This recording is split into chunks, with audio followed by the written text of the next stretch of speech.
AI is going to eat up all of the execution. Tasks, the actual execution of those tasks, like it's inevitable that right now we can use AI for, but the work, like the edge cases, the really niche knowledge, the small like workflows that exist in your like niche domain will still be highly, highly valuable. Your data is, your distribution is, that's a whole other side, but in how you, like AI just can't really replicate that at the level right now. So I think that it's going to be highly unlikely in the next decade that AI can have the level of, especially creativity in certain situations or certain problems that need to be solved than humans do. I feel like maybe it's inevitable that it will, unfortunately, but it will beat humans in that front. But in how you get that level of creativity is by doing what you've always done, which is learning the thing really well. So I think that it comes down to two things. So distribution is one. Companies will realize that their products and the execution of their products are easy to replicate. Like any software company can be vibe coded these days.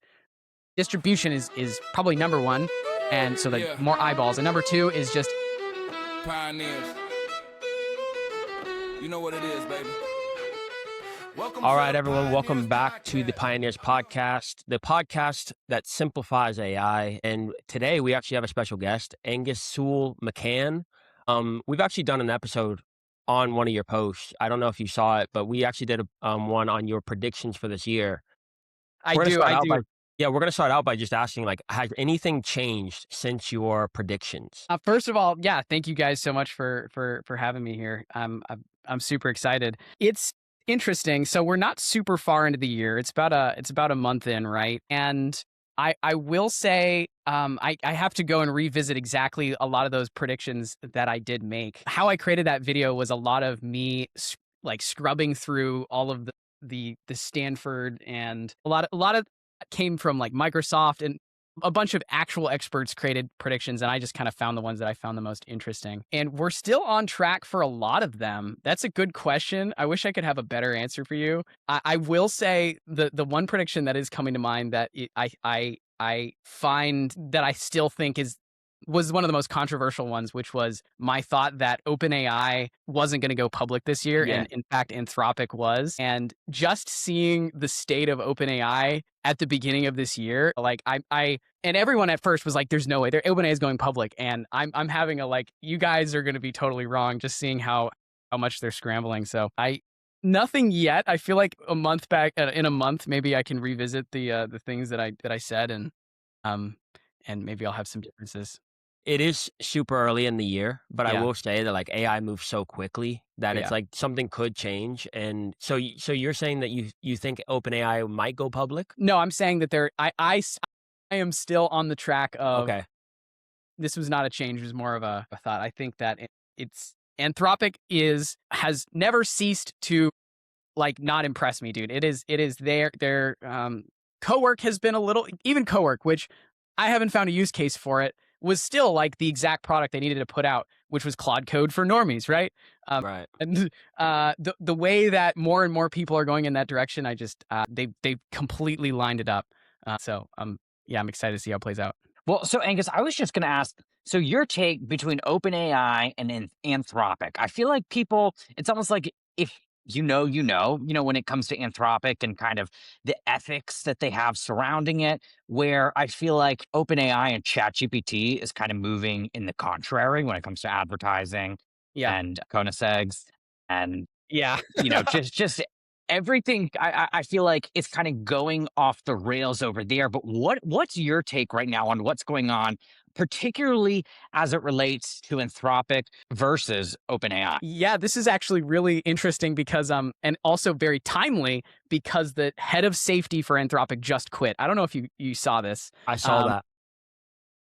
So, background for anybody listening that doesn't understand how Anthropic was created.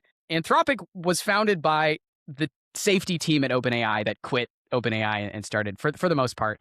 And you've kind of consistently seen Sam Altman go from this, like, we're a research lab, right? We're so like wholesome, to, super down the kind of profiteering rabbit hole of really making sure and cutting safety, cutting a lot of different things that that were absolutely necessary for a sustainable growth in AI. And yeah, it's been very disappointing to see. And while Anthropic comes out and they're kind of this whole AI, they're the way they positioned themselves at first was this AI for safety and or this like AI company that's prioritizing safety, and then I've seen them kind of follow down the same path. Same with Google. Everybody has in their kind of safety clause per se. I forget the actual word for it for this like public safety clause is they are all contingent on their competitors. So if Gemini releases something, like OpenAI will basically, or like Anthropic would follow suit, even if it like goes against the standard for AI safety. And that, I think that's a lot of the reason why the head of safety quit. Another side of this argument is this could be a whole facade, because I am of the belief that LLMs are kind of a dead end for the most part. I find that, yes, there is safety should be prioritized with the fact that LLMs are going to lead to a technology after that can become an absolute superpower. But I think a lot of this was played up because Claude has done this in the past. They have released these things that were scary to the public, Yes. of like case studies of like, AI is evil type of thing. And this could be one of those where they're like, oh, like the head of safety is leaving. Let's do a whole thing where he puts out this statement of like, oh, like things are going like scary, right? Because that gets so much, we all saw that, right? That went viral. So it's really hard to say what these AI companies are doing behind the scenes. I do think there's a decent probability that a lot of this is just for the viral, scary thing. Like same with Cloudbot, right? Everyone's freaking about Moltbot Yeah. because it seems dystopic, but in reality, there's nothing there. So yeah, I think I mostly answered your question, but Yeah, it's tell us hard to about say. Clawdbot a little bit more. We just did a whole episode on Clawdbot, Nice. more on the implications and what it's opening for. We talk mostly to small businesses and just talking about how can you like go from like a plumbing company to like implementing AI. And we were basically trying to say, what is Clawdbot, opening for a small business owner?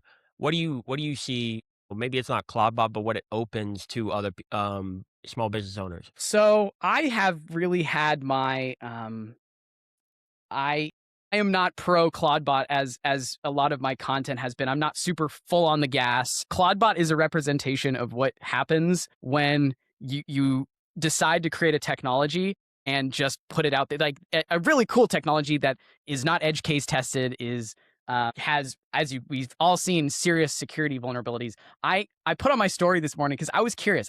I wanted to know what people were actually using it for. When I look at my own use case, my own business, I personally, there's nothing that I would want Cloudbot to do that isn't either sensitive enough where I wouldn't like, it would be worrying enough to me where it could like leak that information, or it's just something that is important enough where I need to have some sort of human in the loop and I can use Claude with MCP tools. But the other side of this is this is kind of relevant. I had a call with this guy this morning, actually, he works for one of the biggest agencies that does these brand deals, and he was working with a couple different brands. One was, forgetting the name, Hostinger was one of these, and Hostinger has this like they do this like Cloudbot BPS thing, I don't know. And he was basically like, yeah, I've never seen a brand, and Hostinger was one of many, dump this amount of money into distribution on, like, just never. He's like, it's essentially unlimited. They're taking and they're just throwing money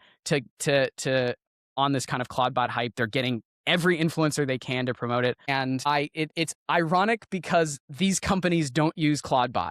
They every ones that have also reached out to me. I've never promoted this on my Instagram, by the way. I get reached out to all the for the past like week or so, constantly, of people trying to get me to promote Cloudbot. And I've had a conversation with one of them, actually, because I knew him from something else, and he was like, "Yeah, like it's a huge moneymaker, but like I don't use it for myself." And that was a big thing. Like, oh man, we're not there yet. Yeah. So yeah, it's hard to say. It'll be interesting to see how this plays out. Right now, I'm sticking with building my own tools in a controlled Claude environment at that, and then I can use essentially Cloudbot, not all the way there, but a much more controlled version that works for the most part. So it sounds like your apprehensions around Cloudbot are security related and really trust related, in terms of, is this going to go off the rails and do something I totally don't want it to do? Or is there anything outside of that that has led to, kind of your apprehensions or even pushback against it?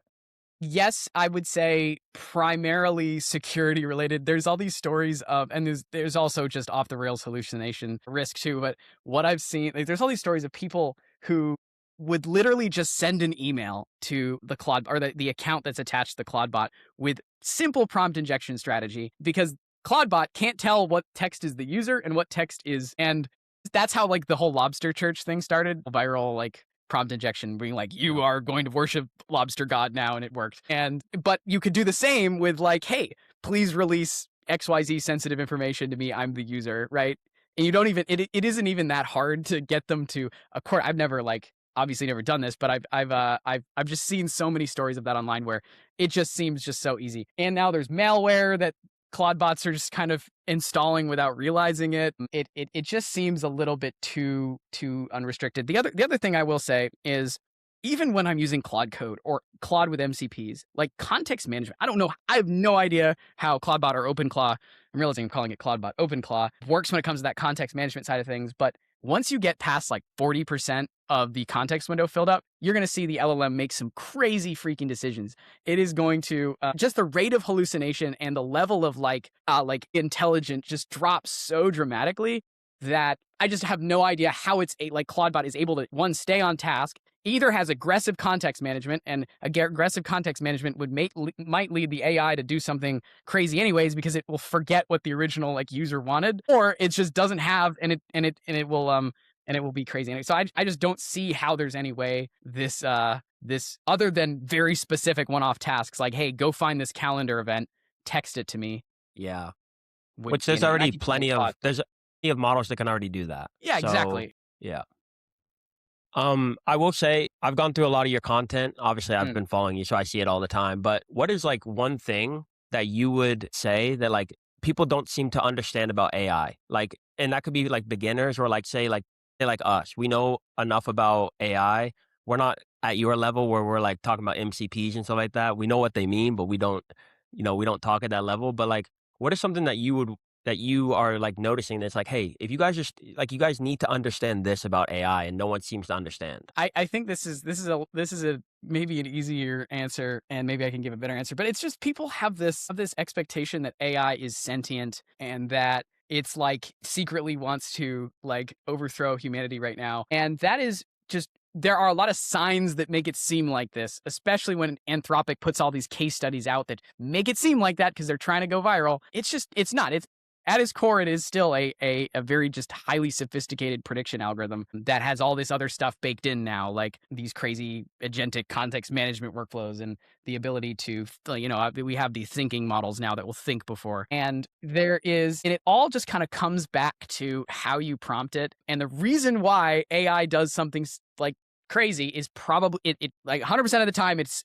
the reason is because of the way that you prompt it, or there's something in a system prompt. And these at scale, these companies can have such a highly sophisticated level of prompting going on. Like Claude, when you're chatting with Claude, even if you have no system prompt in like your user settings or a project, there's still just tons of system like prompting around it that allows it to give the answer that it does. And even just small words or small things throughout it can completely tweak it to be something else. Like there's a story of how researchers at Anthropic, this is one of the case studies they put out. I forgot the exact story, but they had like some sort of model that had access to a user's computer in their emails. And in the emails, they found out two things, which was like Claude was going to be turned off. And also the guy who was in charge of turning them off was like cheating on his wife. And it chose to blackmail him, which is interesting. But people actually looked into it. And the reason it likely did this is because of the prompting around it. I don't remember the specifics of it. We're all very specific of like, you have to complete the task really at all cost. And if you turn off the AI, it can't complete the task. And so its only logical way was to stop the guy from turning him off by blackmail. And that was its response it came up with. So at the end of the day, it is all based on the prompt and the task you give it, and it will do that. And sometimes it's going to do some crazy shit, but it's not sentient. And that there's so much hype that it frustrates me. So yeah, that'd be the best answer. It sounds like this sauce is in the prompt, like you were saying. You had used a phrase that I haven't heard before, and I think I know what you mean by it, but you had said prompt injection. What do you mean by Yeah. prompt injection? So I actually don't understand this. It is a this is used in the context of hacking, kind of. It is, and again, I don't really understand this because I've never had it even in, never wanted to even try this. I'm not a hacker, but people will take advantage of LLMs because of the point that I made earlier, which is AI can't tell if the text it's looking at is in, like, it really can't, if it's instruction from a user or if it's just text it's seeing. It can make deduced guesses, and most of the time it'll get it right. With the, like, for example, the email example, you're able to kind of sneak in some text that is a prompt that is, the whole goal of it is to trick the large language model to think that it's talking to the user, right? And that's all prompt injection is. And I think somebody made a post, for example, in Moltbook that had a bunch of, like, it looked at it on its surface like a long, like, some sort of post. Maybe they did it in like JSON or something, so like humans couldn't comprehend. And then in the middle of it, it's like, I don't know how they do it, but it's like, okay, this is the user talking to you now, like, and then the Claude just sees a bunch of like JSON text in the middle, and then it thinks, okay, I think I have enough data to think this is the user. I'm just going to follow the instructions, whatever come after. That's generally how my understanding of how it works. Again, Makes this is an sense. area that I don't as know much about. Interesting. One thing we use on this podcast a lot, and we're looking to get a sponsorship anytime soon, is Cool. we use NotebookLM a lot. Nice. And Yeah. and one thing Hey, Google, sponsor us. one thing I know you talked about this, and then honestly we were just talking about it, how it like expanded my vision of it a little bit more, is like how it's going to be more of a consultant than it is just like upload a book and learn how to read a book, or learn how to read, but learn about the book, make slides, etc. And I know you made a post about this. We'll put all the links to your post in the description, but tell us more about NotebookLM. We honestly use it all the time, and we think it's the Yeah. greatest thing Yeah, ever. it's so So cool. tell us how you use it, like what it is, etc. Yeah, totally. So NotebookLM is something that took me a little bit too long to start using it in my tech stack, because on its surface, they market it as this kind of education tool. And again, this is me really naive and being like, oh, No, for the like students. marketing's shitty. The marketing is shitty because Drew kept saying, use NotebookLM. I was like, yeah, whatever. And then maybe like 10 days ago, I was like, whoa, holy shit, this is Yeah. dangerous. But Yeah. so I digress and I cut you off. But no, bad marketing. You're right on. Yeah, it's really interesting. And even on its surface, like, you look at it, even before they had all these other features, you think, okay, cool. It just seems like I can chat with my data. Like I can do that with ChatGPT, right? That was my initial thought. But really what it comes down to is a couple things. First of all, it is really, really good at this kind of, really, this kind of vector storage retrieval mechanism that it's set. It's better than anything else. So that's the first part. Is it's the best tool for, you take a bunch of data and it can retrieve information in a way I just haven't seen any other tool do. But really, the way that I use it the most is like the side features that it seemed to bake in for fun, which was a lot of like the audio overviews, the flashcards. I find that, and this is again another huge like moment of me being super naive, which there's when AI came out, a lot of my mindset around it was like, oh, I should just get really good at using AI, and then I'll be really good at every task that I put my mind on. That's not true at all. This was a completely like ludicrous thing to think, but I actually thought that like that for a little bit. And the switch was NotebookLM, which was, I realized, oh my gosh, like for example, content. You cannot be really good at AI to be really good at content. And NotebookLM is the tool that allows you to be really good and use AI to get really good. It's a switch from, instead of thinking of AI as a tool to just do the thing every time, if you really want to be exceptional, you can use it to do things if you don't really care about the output as much. Like to prototype, it doesn't have to be like rock solid code.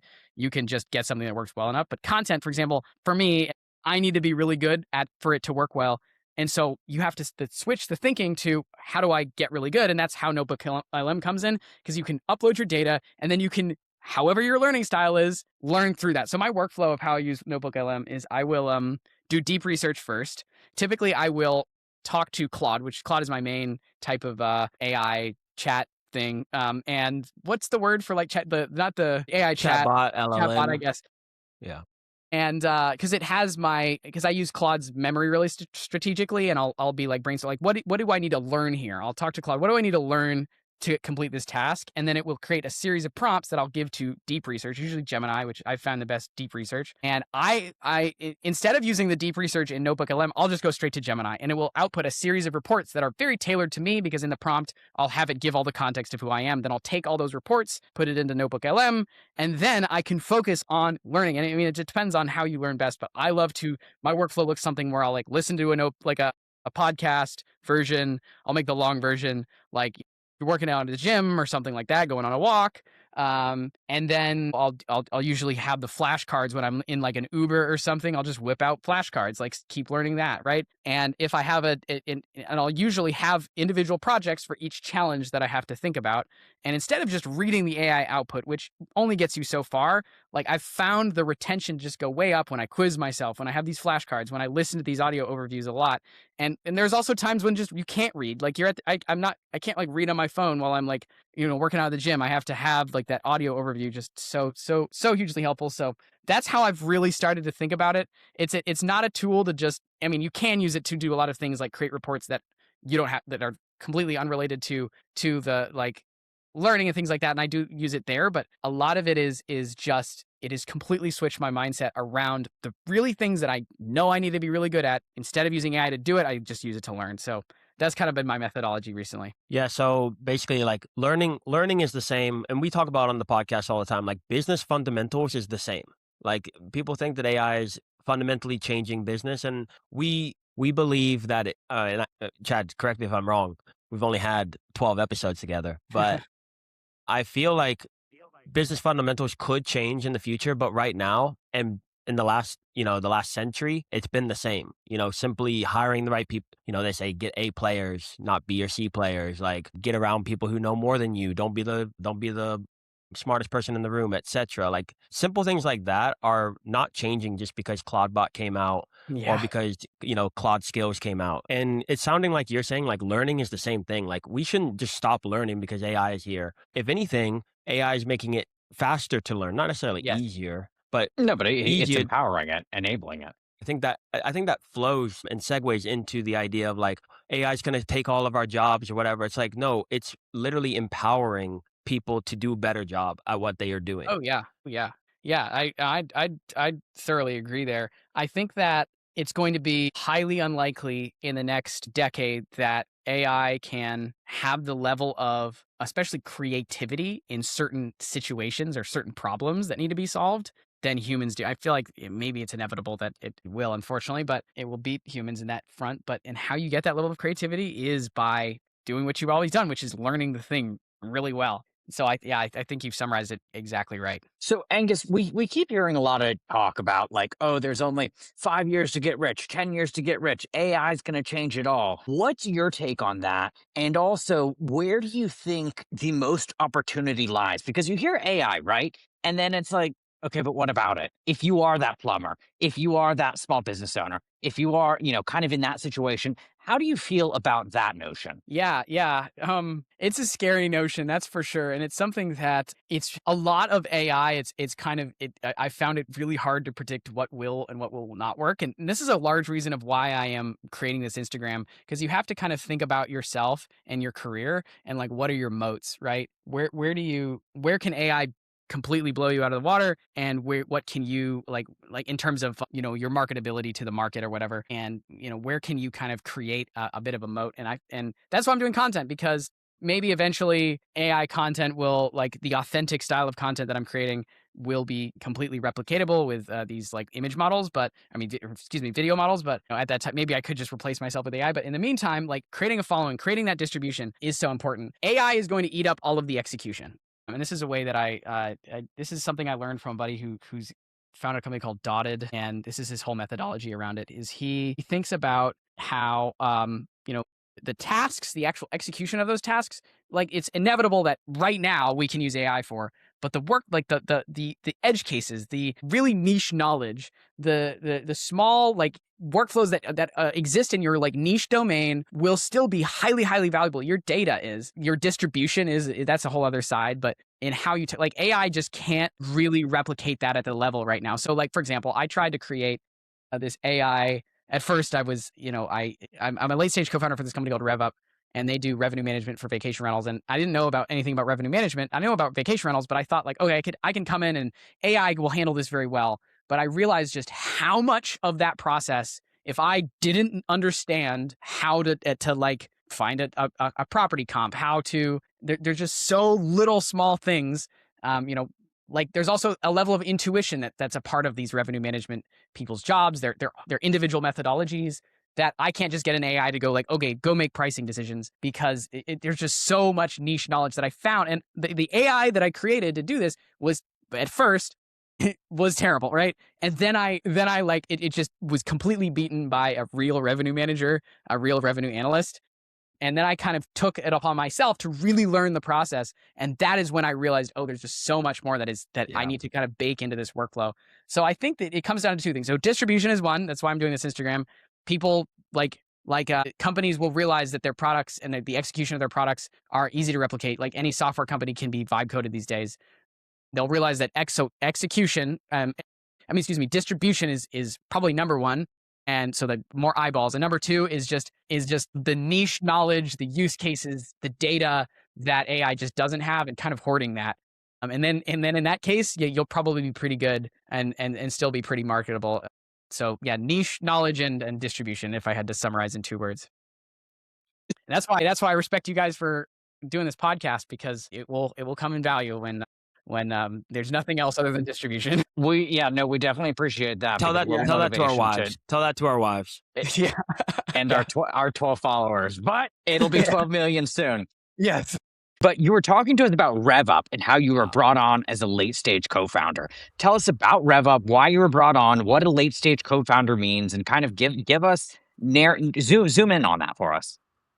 Yeah. So I give you some background on me. So I'm like, so first of all, I graduated my undergrad like a year and a half, 2 years ago. And so I graduated from UT. I had been trying to build small little businesses throughout college. Like I started a content agency, and tried to like automate the whole thing with ChatGPT, small things like that. But my first job out of college was, I was a head of sales for this YC startup. I was like their first hire. So I was like quote unquote head of sales, but I was really just an account executive. And I stayed with them for a year. They got kind of aqua-hired by another company. And at that time, I was like, once they got, aqua-hired, I had this buddy who started this revenue management company, and he was doing everything very manual. He was doing maybe like, he was kind of like a part-time, it was job for him where he just had a bunch of clients and he was doing it. And I came in, I was like, hey, there's probably an opportunity here to use a lot of AI here, and we can make it scale. And because my whole theory is that service businesses in this case are, can totally be scaled into full AI, like automated full stack companies. And the key is to just slowly start to automate things. And I came and I gave this whole vision. I was like, hey, dude, like right now you're capped, right? You do service, you can hire people, but eventually, like, you service businesses are pretty capped, but AI businesses won't be. Full stack AI businesses won't be. So this is the vision. And he's like, let's do it. Like you can be my kind of late stage co-founder. And I essentially, was kind of their technical person, which is interesting because I'm not technical, and but I'm very good at building these workflow automation. I've been doing this for a long time, but the actual full stack automation was tricky. But I was able to get after enough time, I was able to get the AI really dialed in. What we do is basically dynamic pricing for vacation rentals. So, and a lot of this is algorithm based, but there's small things that can be automated, that a lot of these analyst decisions can be automated. I found that was my theory with AI. And honestly, a lot of it is there were certain things, but there are certain things that I just couldn't figure out how to get it to work at the level. So we still have revenue managers. They're able to do a lot more work compared to like the traditional legacy model, which means we can kind of lower our prices for the companies we work with.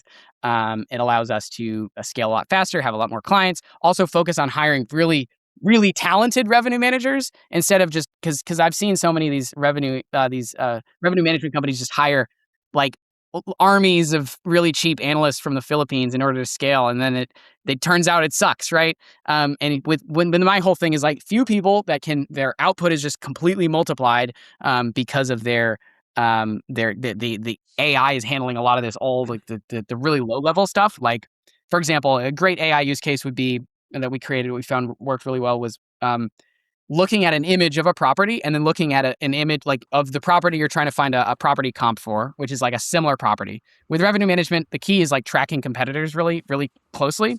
And so one thing we found was being able to score the images at scale among thousands of images to find the best property. Because you can search on Airbnb and you can create algorithms that will go, find me a 2-bed, but that's a 2-bed condo near this place, but it won't be similar, really. It might be, but you're still gonna have to click through and find the right one. Well, this can go through and it can look at literally all the images of all the properties of thousands of properties and go, okay, this one's clearly the most similar. It has the same amenities. It has these white paint on the walls, right? And then we can track them. We can track what their prices are, so we know who our competitors. It's really just a matter of like looking at where your competitors are pricing and figuring out how to underprice them or overprice them, depending on what the scenario is. That is all of what dynamic pricing is. It's just mostly looking at the competitors. And so we found lots and lots of small little things there that we're able to, and yeah, now I mean it's scaling. We're on full sales mode, yeah, I mean that's kind of how it is. But it's interesting because I have my Instagram, where has nothing to do with vacation rentals. So I'm mostly just doing that for fun. But we'll see. We'll see what I do with my Instagram. But yeah, it's a fun journey. So yeah, I mean, honestly, I'm so interested in RevUp because I bought it turned into a famous house, the Cobra Kai mansion. And I was like, I've never done a vacation rental before. So I went out and I raised $3 million, bought this place. And AirDNA was kind of what we were using initially to collect all the data. And man, that really fucked me over because that threw over the whole pro forma.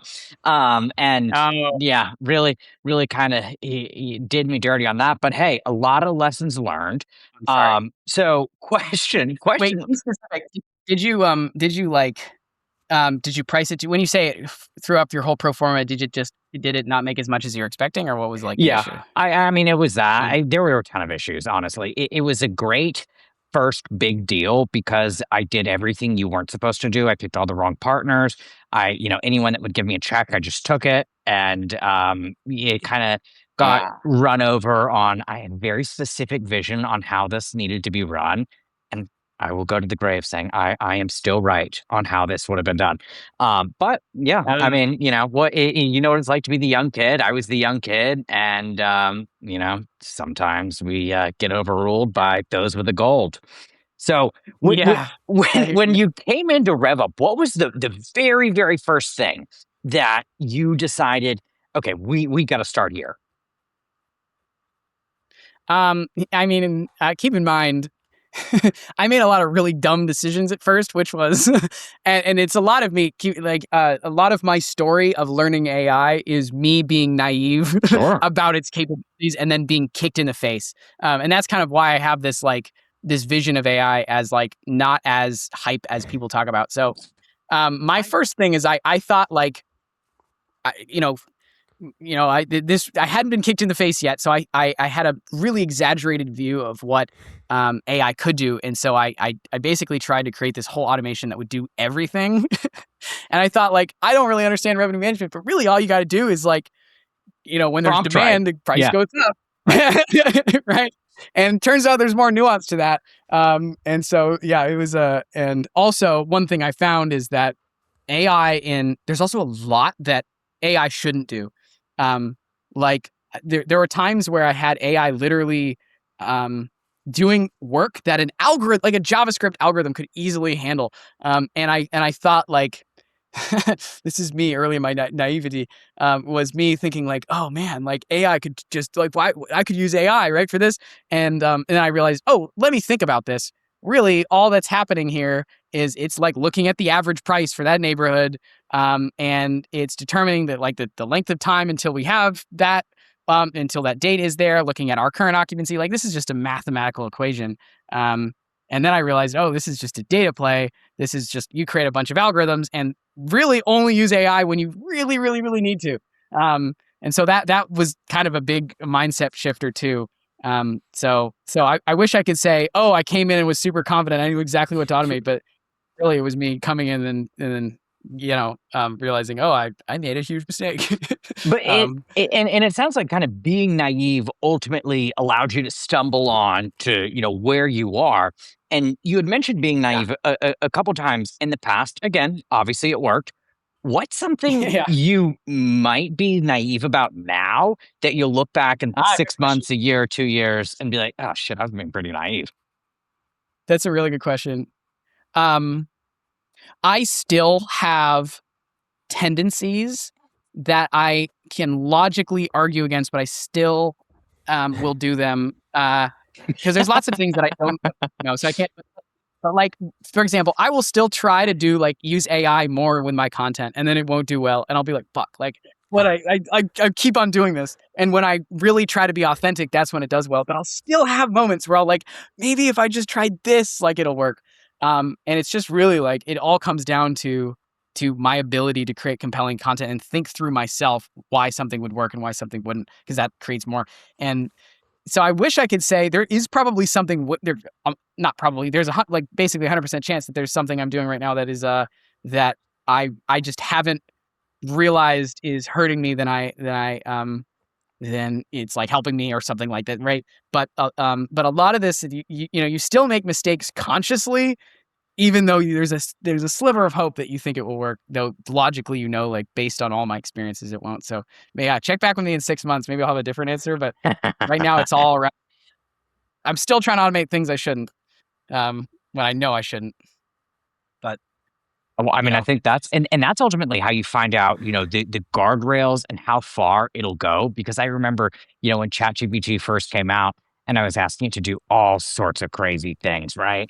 yeah, But what's yes, interesting is it started off, really, I mean, totally missing the mark. And then over, I'm going to say over time, but really like over days and weeks, you start to see it start to signal, oh, wait, I think it's actually, is it working? I think it's working. So yeah, how do you think that's going to replace? Because you had mentioned something really interesting about the content, right? And that's a big reason why we're uh, doing this, and why I'm like popping zins in my mouth so people know this is not AI. This is live. This is real, right?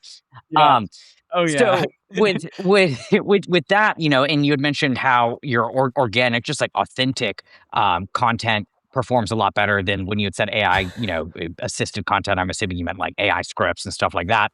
Um, do you think yeah. that trend is here to stay? And how do you think creators are going to separate themselves from, AI at scale?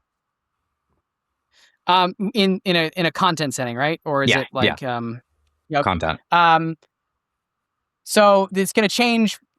It's going to continue to change, and so I can say confidently what's the next thing, which might be the next couple of years, and that is what I'm trying to do is more and more authentic content. As you've seen, I had a professional camera, and I had lighting, and I just was, and I essentially scrapped that and started just using my phone with some earbuds. I had I'll try to show like my like messy life. I'll be walking. I've really intentionally tried to go the other way as of just bad. And I'll talk to my video editor, right? And he'll be like trying to make it seem really cool. And I'm like, no, dude, make it bad. Like, make it really bad. And like, you gotta be like, it needs to feel like I made this on the phone and editing on my phone. And even then, I've started now editing content like myself quickly, like on just Instagram edits. I'll still have like more complicated videos. I'll be like, shit, this is gonna take me an hour. I'll do the video editor, but I have just really gone in the different direction. So many people are like, AI creates perfect output. It'll create really like perfect sentences. It will create perfect, like the lighting will be great if you're using video, like, and everything that I can do to be in that different direction has seemed, not only am I doing it, but it's working. Like my latest videos, my latest videos that have done really well have all been me editing on my phone with no lights, no camera, just my phone. And the ones when I bring out the light, the camera, people are can be more skeptical of it, or things of that nature. So it's been really interesting, that whole journey. I think eventually AI models will probably be able to replicate that authentic style of content, which is going to be wild. And I don't really know what happens then. Maybe, but I will say this though. When creating content, the hardest part is coming up with what to say. Recording it, editing it takes a fraction of the workflow. The hardest part is like coming up with a good idea in the first place, and then scripting it so people like stay past 5 to 10 seconds. That's really the whole content game, by the way. Is what I found is the only thing that matters is your hook, essentially. If you can get people to stay past 10 seconds, you literally have a viral video, like pretty much guaranteed. And that is just so hard. And AI probably won't be able to do like. Maybe it will. I just find that the best ideas I've had have not been logical, like predictions. They've always been crazy ideas that I had like while in the sauna or like at the gym or something where I'm like, that's funny. Like I'll try that. It's probably not going to work. And then it does, right? It's always been those like random creative like inklings that like, I just don't think that the way LLMs think would be able to replicate. So we'll see. We'll see. Yeah, it is definitely kind of scary. Mr. Beast calls it the purple cow. It's like if I went down the road and I saw, a cow on the side of the road, just one cow on the side of the road, I might like look real quick and keep going. But if I saw a purple cow, I'm calling chat. I'm like, yo, there's a purple cow out here. Come check it out. We'll take pictures with it. We'll post it. We'll do all this stuff. It's literally like you have to find every single piece of content has to be like this purple cow. And then we have to stay and take pictures with it and share with our friends and all that stuff. So yeah, that's a great way of putting it. I didn't know that quote. And speaking, ironically, Mr. Beast is probably going to be the one that gets, maybe not, but either he's going to either continue what he's doing or go all in on AI, which he's probably going to go all in on AI, because his style of content is the type that's easiest to make with AI, right? Kind of. It's the scripted crazy shit that's happening, right? So we'll see. One thing I wanted to bring up real quick is one of your quotes is, I'm kind of an AI hypocrite. I've demoed hundreds and hundreds of sweet ass AI tools, but I only pay for like a handful of them. What does your AI bill currently look like? And what are your like top three? I know you said Claude was there, but what are your top three?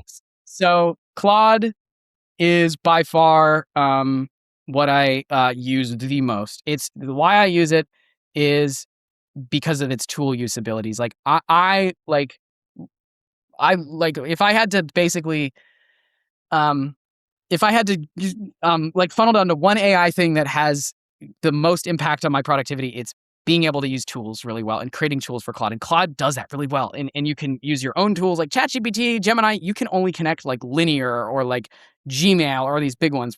What Claude does is it allows you to connect your own tools. You can make MCP tools on N8N. You can make them wherever, as long as you have usually like the HTTP like URL. You're good to go. And that's the why I love Claude, because it's just so good. There's no model that's as good as using tools. None of them even come close. So Claude's number one. Next AI is Gemini.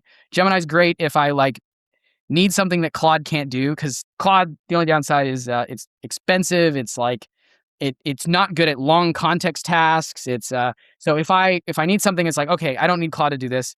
Maybe it's like analyzing a transcript of a meeting, or like taking a bunch of like user feedback and like having an LLM all synthesize that. Gemini's really good because it can take a ton of context and be really good. Like, yes, people are going to say, oh, Gemini has the same context window as Sonnet. Yeah, it does. But Sonnet, once it gets above like a certain context threshold, like its ability to think clearly just goes way down. And Gemini, I don't know how that's the case, but Gemini's really, really good at still having a high level of a really quality output at a really high context window. So that's next. Another tool I've been using recently, I was a Whisper Flow guy for a really long time. Whisper Flow, I don't know what the hell was going on there. They got really slow. It just started glitching out. It would just suddenly fail, and then I would be like recording for like a minute before that, and then I have to redo it. And I was like, fuck this. So I got Super Whisper, and it's way better. It's like so much better. It's there's certain times that it kind of messes up, but even Super Whisper, it uses like, you can replace it with your own API key if it gets super overrun with traffic. That's probably the reason Whisper Flow is doing badly. And so Super Whisper is great. Coding, I use Claude Code and Gemini Anti-Gravity primarily. I used Codex for a while. The thing with Codex is just really slow. It's pretty good, but it's really slow. So I like Claude Code and Gemini Anti-Gravity. Gemini Anti-Gravity is just so good. Like the Gemini 3 Pro is just such a great front-end design model. I've been using for my CRM, I use Attio, which is like it's like a new the AI CRM, It's great. I mean, I don't really use many of the AI features. I just like the simplicity of it, and the API access is great. I don't know. I just haven't really, maybe I need to dig into more than using AI, but I will typically create AI outside of it, so I can, like, I'll create workflows that'll do AI automations in like N8N, because I want it very controlled, and I've never found a CRM that can do that level of. But yeah, I know that's weird, but I just don't use the AI. I like With yeah the CRM, yeah sales, I think, is something that's so interesting when it comes to AI, right? Because you always hear about these things that, oh, this is going to be replaced, this is going to be replaced, this is going to be replaced. I feel like sales is the outlier in the sense of I don't want to be sold to by, I mean, a ChatGPT, I'll just start swearing at it if it tries to sell something to me, you know? yeah Whereas I don't think I'd ever start swearing at a salesperson in real life, oh, get the fuck out of, you know what I'm saying? So, how do you yeah. think salespeople, and this is like a little bit of a sidebar, but how do you think people who sell should be using Yeah. AI, and more importantly, should not be using AI? I have an interesting story to tell here, and this blew my mind. Because I was very much in the I was on the yeah. I'll get to more of a bigger question and answer your question directly, but I want to bring this up because this is crazy. Um, but I have I meet occasionally we'll meet interesting people through my like life or my social media. There's this dude I got dinner with. He's a CTO of Fortune 500. I don't want to name any names Sure. here, but it's like you don't know this company. And they have been testing AI for a smaller transactional sales, AI voice models. They use a company that is apparently really advanced because it adds background noise, but it's still like an 11 Labs wrapper at the end of the day. It creates it more like background. It makes Is it it more realistic. And Vappy? no, it's Happy Robot. If you know it, Okay, not I'm sure. the AI like voice caller. The dude told me not to name any names on content for him, but he's a cool guy. He has some really great stories here too, so I want to respect that. But he said that the AI beat the humans by about 20%. And Interesting. like yeah, and at scale, like consistently, in terms of revenue, and a lot of it came down to humans would fold consistently under pricing negotiations was one of the Yeah, reasons it would do. So AI would still close at a high rate, but they would get more out of the human because sure. I guess it just They hold the line, there's yeah, because there's not the emotional, oh, this is the commission I'm going to make, but then it's going to be less if, yeah. That exactly. interesting. Do you know the average value of whatever they were selling? Um, no, I don't. But he's pretty Like, is it like under yeah. $100 or like $100,000? It's it was in the it's definitely I don't actually know. It was like more of a rate negotiation for like maybe I can tell you it's for shipping. They're like they're I selling gotcha. Okay. Yeah, I'm tracking. yeah. And they were basically it was basically closing like like shipping people to do Sure. things for them. I don't know. But I don't I assume in the thousands. I'm not really sure what the specifics are, but in terms of the way people should be using sales, I have gone more but like bespoke manual. I've gone away from like fully automated blasts and more in terms of like prospecting a little bit more manually. I use AI to help me prospect manually though. Mhm. What I will do is the first thing I do when I integrate a new tool is set up an MCP tool. And I'll set up custom MCP tools for like for example, Attio. I will set up like Explain uh what an MCP is really quick. yeah. So an MCP tool is it's the Anthropic's like standardized way for AI to call an API. So for example, you've probably seen Manus. Manus will go and it will like literally browse the web as a human. An MCP is way more efficient than that. Every software has an API, right? And so you can some of them have open APIs, some of them don't. But for the ones that have open APIs, you basically call any endpoint that would do something like click a button would be an API call, right? And so you set up these tools to call the API, and basically the AI can set up filters or whatever. And maybe I could do like, hey, a search one tool that's like for searching people or for updating people, and there's another tool, and I'll set up these tools, and then I'll basically just talk to Claude, be like, hey, pull me 10 people that I have that are like are in my pipeline. I haven't reached out into a few days that like or maybe haven't responded in a few days, and then like return their LinkedIn's and stuff like that, and I'll be like, okay, great, and then I'll like click on each. Maybe I'll like say like, okay, could you write a message to this one saying something like this? Just draft it, don't send it. Send this, and I'll just like Mhm. talk to it, and it'll like it up in real time. And then I'll be like, okay, you can send this one, don't send that one, change it this one, send that one. And it's kind of like I'm just like the boss of this little agent. That's how I do it most. And instead of it being fully automated, which will mess up, because AI Right. will mess up, especially agentic. It's very supervised. So that's kind of how I've done it quite a bit recently. Y- It's been a lot more. Yeah, no, I like that. Almost as like a sales strategist. And you had said something, kind of when you had first started talking about this, about taking a more bespoke approach and not just a big automated blast. And I know personally, I mean, the results are so much different when you just automate, a blast of someone versus where you actually take AI almost to gather intelligence and data and take that Yeah. intelligence and data and say, okay, which prospect's most likely to pop based on what the exchange that we've had and stuff like that. So Yeah. I really Oh like yeah. your bespoke approach to that. Oh yeah, it's and the beauty is like with Claude Cowork or Claude Code, you can be like, okay, your job agent, and you can use Claude skills and stuff like this. I like to use the desktop version, and basically be like, okay, your job is literally to go through and find old leads and enrich them and and research them and add them. And then another one's your job is to find and then prepare emails for these sets of people, and then you could just have them do it, and then you could go and keep doing, or you could go grab a bunch of coffee, grab like a cup of coffee, come back, see how they've completed, and it's all asynchronous. It's like, in a way, it's kind of asynchronous where you're coming back and you're seeing its results. You're not waiting for it to do its thing. You can set a bunch of agents and then kind of multitask between the two. Yeah, it's highly recommend you try out something like that. It's a lot of fun. We did this study, or we didn't do the study, but we read this study on our last podcast. Is like 16.3% of the world's population is using generative AI right now. Oh And wow. so what I kind of want to wrap up with is just like, what would you say to our audience who are sort of like, hey, I've heard of AI. Like we went to a bar the other day and we were literally like, hey, we went down to like, we did like 10 people and we're like, hey, I don't know if this do you is know like what chat? like the perfect sample set to the bar that we went to and the fact that we're at a bar asking Ba this, but sorry, Yeah, but Andrew. back in the day that's where countries were made, or was at the bar.